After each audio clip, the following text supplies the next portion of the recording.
Xin chào và chào mừng các bạn đã trở lại với Phân tích Game. Cảm ơn sự ủng hộ của các bạn trong những ngày qua. Mình cũng đã nhận được rất nhiều email yêu cầu phân tích về nhiều thể loại game khác nhau, và trong số đó có một số lượng lớn yêu cầu phân tích về một tựa game indie kinh dị mang đầy bí ẩn. Và trong video này chúng ta sẽ cùng phân tích những bí ẩn đằng sau tựa game mang tên Siren Head, phát triển bởi Unreal Panic và ra mắt vào ngày 15 tháng 5 năm 2020. Mang phong cách kinh dị sinh tồn với hình ảnh và âm thanh đen tối, trò chơi đưa cho ta cảm giác lạnh gáy ngay từ lúc bắt đầu. Siren Head đưa chúng ta vào câu chuyện về cậu học sinh Freddy Anderson. Sau khi kết thúc năm học và bước vào kỳ nghỉ hè, Freddy đã cùng nhóm bạn của mình tổ chức một buổi cắm trại và họ đã hẹn nhau tại đồng cỏ phía nam. Freddy là người đến cuối cùng trong nhóm, và khi đang lang thang trong rừng để tìm khu trại của bạn mình, cậu bị một quái vật có hình thù dị dạng truy đuổi. Toàn thân của nó giống như một gốc cây khô, đỉnh đầu nhọn đi kèm với những chiếc loa và chúng phát ra những âm thanh kỳ lạ. Freddy chạy trốn thật nhanh khỏi con quái vật cho đến khi những âm thanh kết thúc. Lang thang trong rừng, Freddy tìm thấy khu trại của bạn mình, nhưng không có ai ở đó. Xung quanh lều thì xuất hiện nhiều vết máu tươi, và Freddy hiểu rằng những người bạn của anh đang gặp nguy hiểm. Cậu nhanh chóng lẩn trốn và chạy đến tháp radio để gọi cứu hộ, nhưng hệ thống điện của tháp đã gặp trục trặc. Điều đó khiến Freddy phải đi một đoạn xa hơn vào rừng để có thể đến được chỗ máy phát điện. Với khẩu súng săn mà cậu nhặt được tại tháp radio, Freddy tiến thẳng đến trạm phát điện.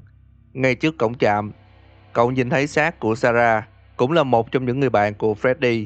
Cậu nhanh chóng chạy xuống đường hầm, kích hoạt máy phát điện và trở lại tháp radio.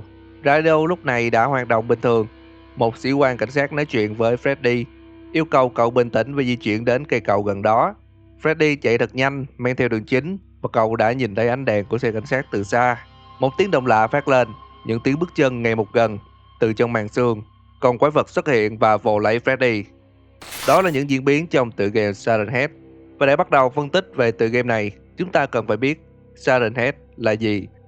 Siren Head, hay còn gọi là quái vật đầu loa, truyền thuyết đô thị, đồng thời là một trong vô số sinh vật giả tưởng được tạo nên bởi Trevor Henderson vào năm 2018.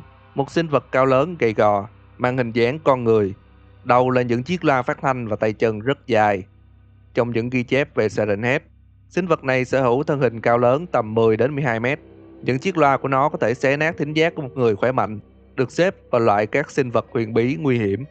Siren Head thường săn các loài động vật ở những vùng hẻo lánh, và đương nhiên là kể cả con người. Nạn nhân của nó thường là những người đi lạc hoặc trẻ em, với thân hình cao giống như một gốc cây khô. Sinh vật này thường ngụy trang trong những khu rừng và tấn công con mồi khi chúng tiến lại gần. Có những ghi chú rằng Siren Head còn có thể bắt chước âm thanh từ giọng nói và tiếng la hét của những con mồi mà nó đã bắt được hoặc nghe thấy được trước đây. Với kích thước tay chân dài, Siren Head có thể đạt tốc độ chạy lên đến 75 mét một giây và hoàn toàn có khả năng đuổi kịp bất kỳ loại sinh vật sống nào. Bên trong những chiếc loa được mô tả chính là miệng của sinh vật này.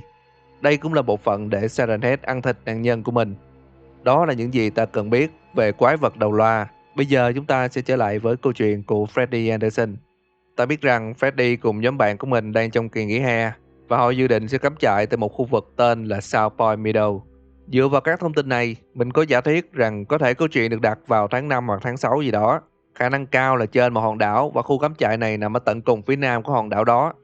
Trong đoạn chữ xuất hiện đầu game, ta sẽ thấy người bạn nói với Freddy rằng anh luôn cắm đầu vào chiếc máy chơi game Atari. Thông tin này cho ta biết rằng sự kiện này xảy ra vào những năm 1980, vì loại máy chơi game Atari rất được ưa chuộng trong thời kỳ đó. Trong trò chơi, ta luôn nhìn thấy những lớp sương mù dày đặc, cho ta thêm manh mối rằng đây là một khu vực sẽ có sương mù vào mùa hè.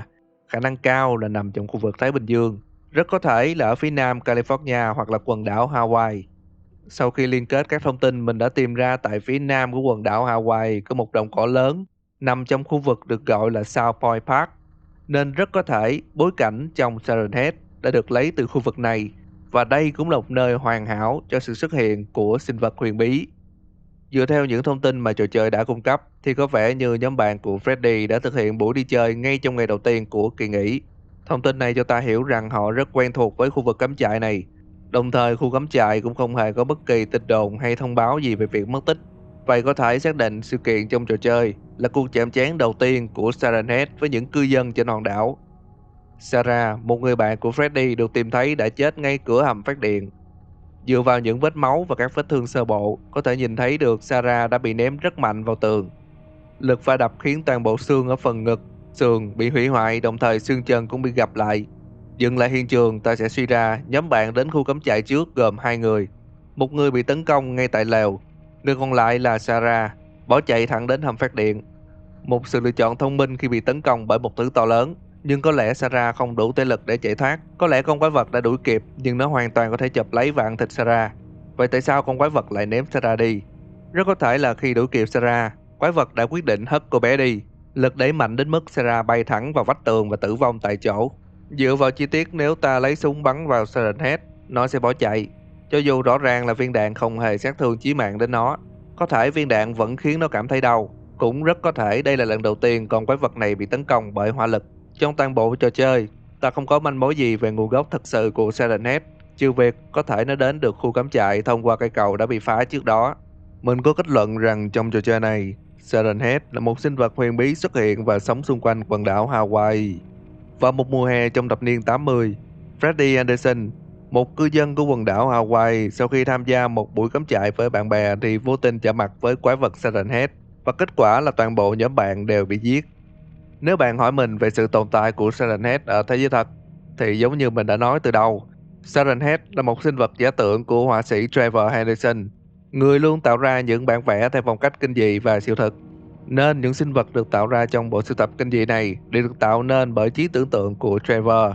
Và chắc chắn rằng Siren Head hay những sinh vật huyền bí mà chúng ta từng biết, đa số chúng đều không có thật, và số còn lại được tạo nên bởi sự trùng hợp hoặc từ những sinh vật khác. Các sinh vật huyền bí mà chúng ta từng biết luôn mang theo sự bất thường về mặt khoa học và có khả năng gây tổn thất nặng nề cho nhân loại. Nếu những sinh vật có khả năng như vậy từng tồn tại trên hành tinh này, thì sự ảnh hưởng của chúng sẽ lan tỏa, và chắc chắn rằng bạn sẽ là người được biết đầu tiên. Tuy cá nhân mình là người luôn định hình lập luận theo hướng khoa học, nhưng sự thu hút bởi những điều huyền bí trong vũ trụ là thứ mình luôn muốn khám phá thêm.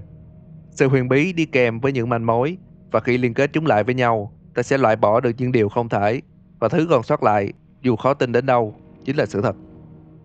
Và đó là những giả thuyết và phân tích của phân tích game về cốt truyện bên trong tựa game Siren Head. Nếu có gì không hợp lý hoặc sai sót, các bạn hãy comment bên dưới nha. Và hãy nhớ, những gì mình nói trong video chỉ là giả thuyết thôi. Đừng quên bỏ lại một like, share và theo dõi phân tích game. Mình là Zino và chúng ta sẽ gặp lại nhau ở video sau nha.